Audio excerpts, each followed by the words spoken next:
When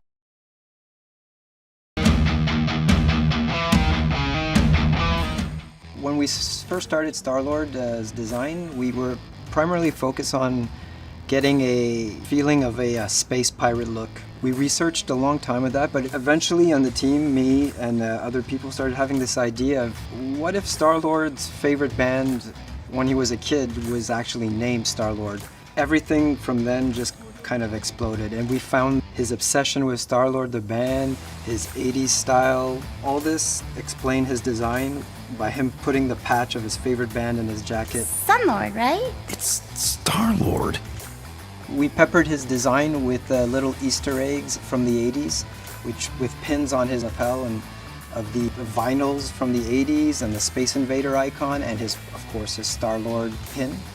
I guess the word that would define the design of Star-Lord the most would be space metal. Yeah, like rock and roll.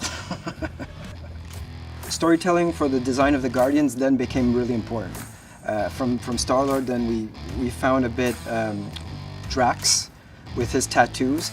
In our design, we actually have a backstory that the tattoos are circular in nature, and every circle he adds means he won a battle, which also informed the environment of Katath, his home planet, which everything is based on these circle designs, the tombstones, the arches. So all the architecture was then derived from the tattoos.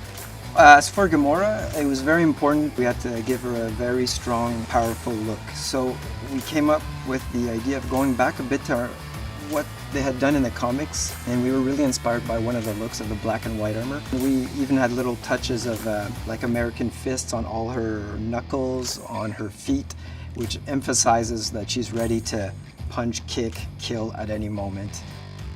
As for Rocket, I'd actually have to say that Rocket was the easiest one to nail as a design, because he's so upfront in what he likes. He likes explosions, he likes grenades, he likes to tinker.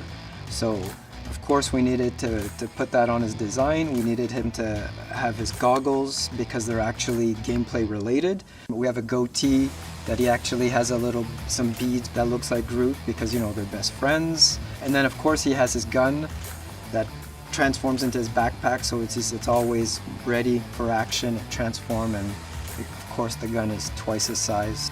Groot was weirdly the hardest to nail. We wanted him to have more armor platings and almost feel like he was a big mech.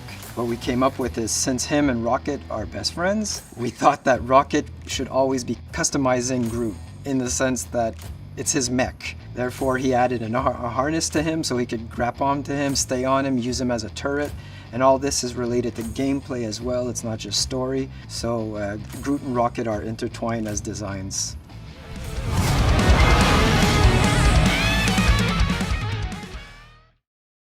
PlayStation